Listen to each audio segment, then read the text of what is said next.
Welcome, everyone, to this Stogie Geek Shorts edition. I'm your host, Paul Asadorian.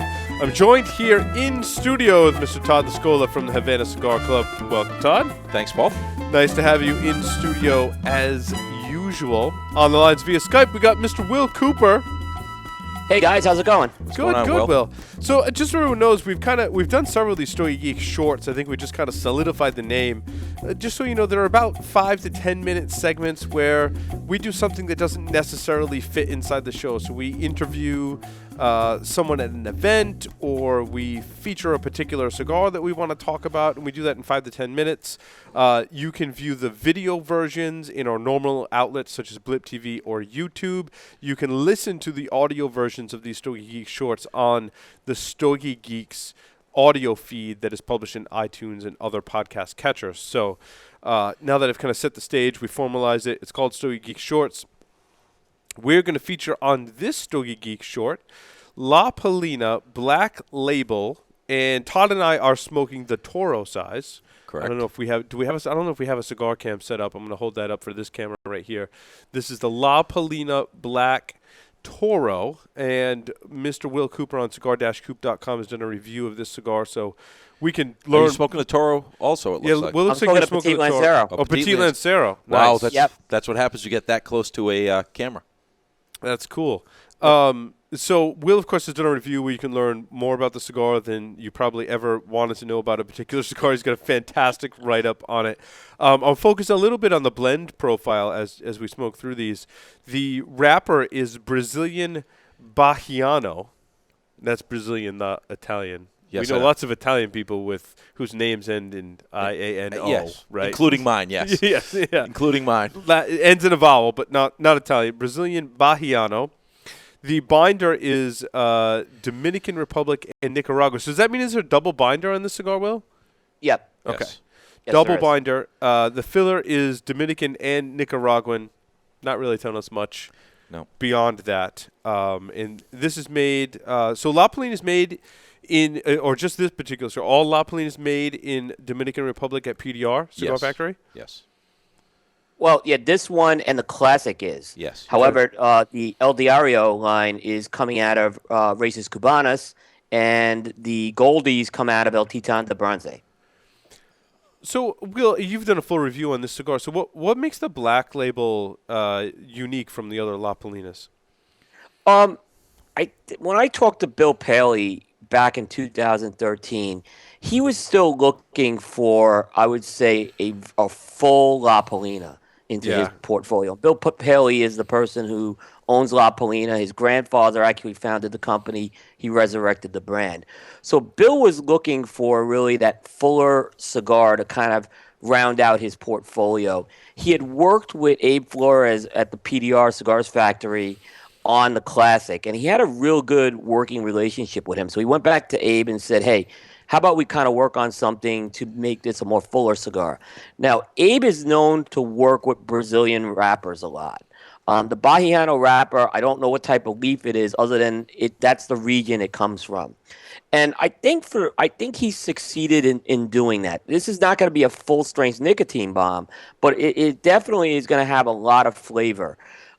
Even on that Toro and Robusto sizes, I know you're smoking the Toro, you pick up a lot of that wrapper. You'll definitely pick it up on the Petit Lancero, but you'd be surprised how much you pick up on that Toro and the Robusto as well. I would call this, the way I would categorize this, and I kind of agree with you, because I kind of mistaken some of the other like characteristics of this cigar for something that's stronger. But you're right. It really isn't a strong cigar. I would say that the flavors going with the wrapper are very bold. Very bold flavors, but a medium plus body. Yeah. Because as a general rule, I'm a medium type of guy. Yeah. And first time I smoked this, which was at the show last year, I was shocked because I did not expect, it was supposed to be that fuller-bodied stick. I did not expect to like it. And I've only had a few Bahia wrappers before that point, and the sweetness that comes from that sort of offsets that boldness. Yeah. In a way that gives you a lot of flavor and definitely sort of a lot of power, but without it being harsh.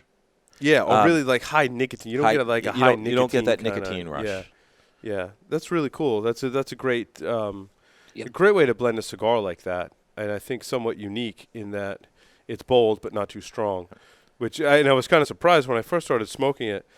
The first, I was like, the Todd first really light, likes. Yeah, the first part of this cigar is really, really bold. Yeah, it's bold. Yeah. Yep. It's too much. But it's starting to settle out a little bit and become very, very flavorful.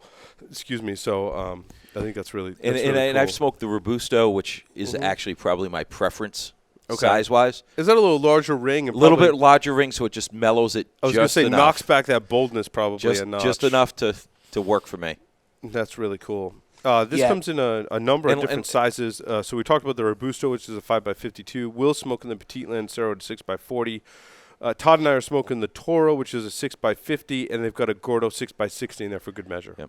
And if you look at, I mean, one of my favorite things about La Palina, while I'm not a big packaging guy, they do have my favorite label of anybody.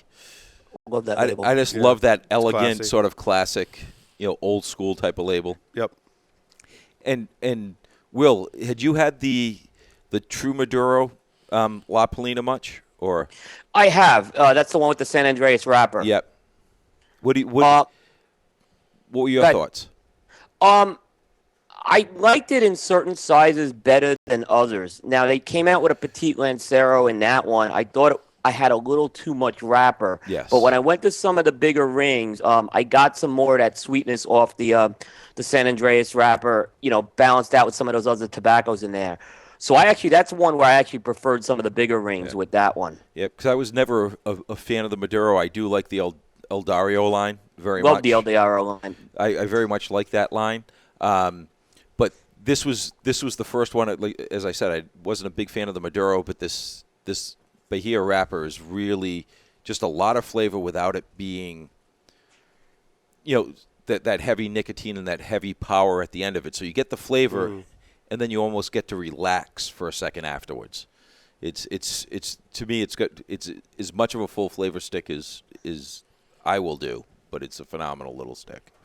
I get kind of almost a Maduro type flavor. Well, that's why I brought up the Maduro with Will. Yeah, it is very Maduro like in its flavor profile. You get that kind of chocolatey coffee earth. Absolutely. It kind of blends together to give you like a Maduro flavor. I get it in kind of the back third of my Yep. palate on the retrohale, which is interesting. We'll talk about when we do the next show, episode 129. And I'll talk about my Blind Man's Puff review about where you get the certain flavors. And I was really paying attention to that when I did that review. So now that we have a chance to sit down and smoke just this cigar and kind of focus on it, I get this in a very different part of my palate. It definitely hits the back end of my palate with a very distinct flavor. And it does. And actually, that is where this cigar, for me, becomes really, that's why I like it so much, is that back part is just very unique, very crisp. That's a good way to put it, yeah. Very crisp, and it's just, but not overpowering, not crisp to the point where you go, oh, my palate's too dry, or Yeah, it's interesting you say that, Todd. There's no spice and pepper on this one. It's a bold flavor without having a spicy or peppery component to it. Absolutely. You'll Now- get a little more spice on the back end of it towards the second half, but it Yeah. won't overpower you. Now, I do have to say, my good friend Jack Daniel, who's an actual person, not the drink, made me a cocktail before he left. You can see it's kind of dark. It's a very mapley flavored cocktail. It's got maple bitters in it. It actually has maple syrup in the cocktail to make kind of a maple flavored old fashioned, which, believe it or not, is kind of like a thing. It's pretty popular for places to offer that. And that mapley syrupy component does not go well with the cigar. No, it wouldn't. at all. It's wouldn't. it's two totally different ends of the spectrum. Chocolate and maple are not a good. No, it does not. Exactly. And coffee and maple. You never see like neither maple of and those chocolate go. together. Yeah, they don't go well together at all. Yeah. I would say something in like the fruit kind of component. Like you see chocolate-covered strawberries or chocolate-covered cherries, because those two flavors complement each other. And I've been trying to pay attention to that as I review cigars and talk about what pairs well with them. This has a very it's in that chocolatey kind of flavor profile. So I would go something with more, like if I were to make an old-fashioned, for example, because you can tune an old-fashioned to be whatever flavor profile you want, I would tune it with a little more cherry kind of flavoring components as opposed to maple, certainly, which is really cool. This would pair very well with coffee. That's a good segue. So tell us about Will. Next time you come down here, you got to have this coffee that Todd's got in. And I tell you what, this coffee it's expensive. It is off the charts, though. It is worth every single penny that you pay for it. And we've made it every single kind of different way. We've tried it French press. It's just fabulous no matter how you make it. It doesn't matter what you do. Yeah. And it's actually Luis Falto, Will. Wow. Falto Cigars. He has the best coffee. And he had my favorite coffee up until about 4 or 5 months ago when he actually was switching plantations. And it's expensive. I mean, it's $30 a pound coffee. But it is it's perfectly rich, a ton of flavor with zero. And when I say zero bitterness, it doesn't matter whether you put it in a French press. Yeah. It doesn't matter. We have... I can't screw it up enough to make it taste better. Yeah. You can put it in... We have an espresso machine next door that has the ability to make long coffee, which is really normally very, very strong coffee. And it is strong from a caffeine but it's standpoint. not overpowering. But it's not. No. It is just so perfectly flavored. Smooth. Very smooth. And I use it for French press at home in the morning all the time. It is just phenomenal coffee. You can't find it very much. It's from Puerto Rico where Luis lives. It's not easy to find. There's only a few of us who carry it. You can actually buy it from us in little 8-ounce tins. I bought an 8-ounce tin, and I've been trying to limit myself to like 1 cup of coffee a day. Well, no, this morning with this coffee, forget about it. You ain't doing that. You walked over this morning, and I'm making one of those. And I'm Paul like, goes, I gotta have one. I gotta have one.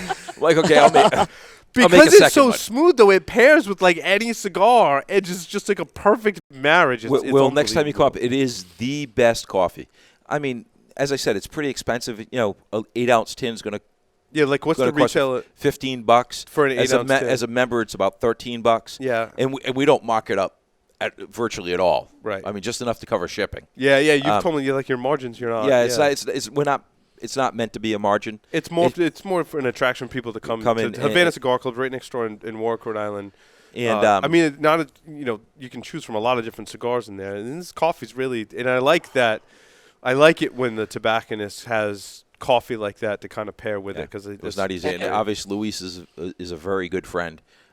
We enjoy his cigars. We're the only distributor in Rhode Island of his cigars, and we actually have a Falto Lounge, which is our function room, and the coffee is just unbelievable. I use it, like as I said, for French press in the morning, which gets really pricey because you use a lot of beans. Yeah, to make so you press. were saying that. Now, it's kind of interesting.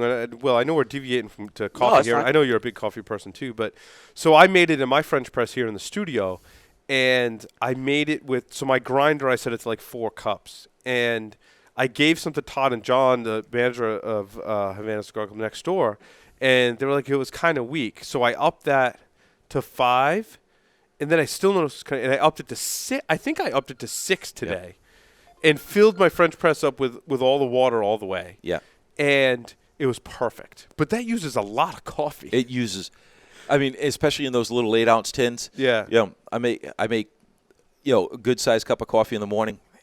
You may get 7 or 8 cups. Yeah. Out of that, but I'll tell you what, it's worth it. It's worth it. I mean, you look at what you spend on a good scotch or something like that. Yeah. I can drink coffee all week for one of those scotches. That's true. And I can drink that Falto coffee every morning, and it's just phenomenal.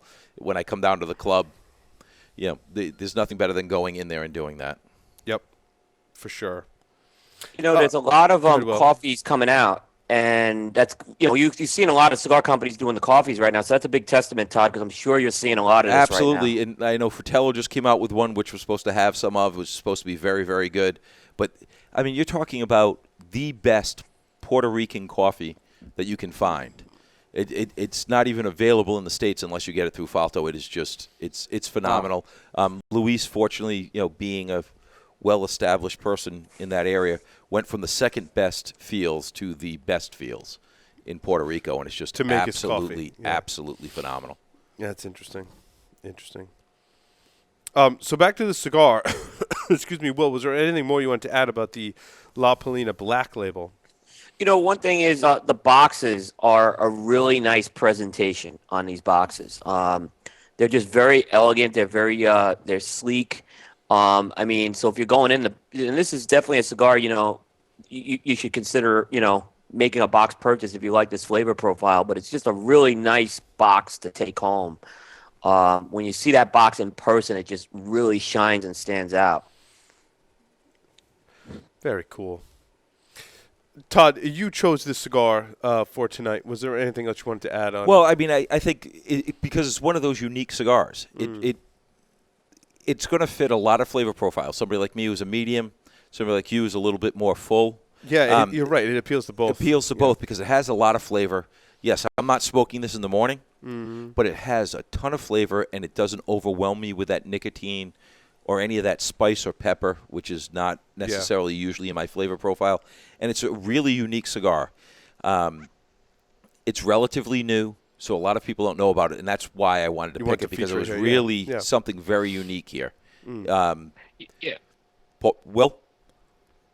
La Palina. I was fortunate to really jump on the La Palina bandwagon very, very early with the old family series. Top to bottom, they are very, very strong brand that have a lot for everybody. Yeah, they do, and it's one of the few boutiques where they're using other blenders that really Bill has done a very good job of just making very smokable, enjoyable cigars. He really has. And what's the price point on these here in Rhode Island, given taxes and your retail? I would say, and I'm not guessing, but I'm estimating it's in that 8 to 11 range, depending on the cigar, what size. Okay.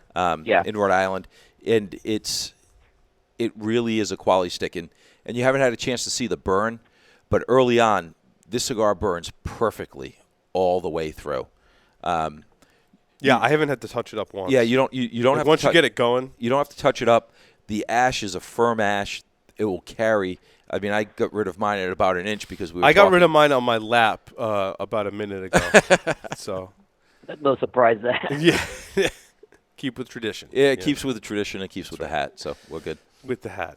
I got a lot of crap about this hat earlier. I think you're going skiing tomorrow. I'm going skiing Saturday. And just so you know, tomorrow the low is supposed to be -2 without wind chill. So what about Saturday? Is it the same for Saturday? Well, Saturday is supposed to be very cold. Yeah. Which may help mitigate the snow because we've had, as you know, an ungodly amount of snow, and they're saying 6 to 12 now between Saturday and Sunday. Yeah, I'm going skiing Saturday night at 6 o'clock. You're not going to have a problem. There's so much snow around, but it's supposed to be cold.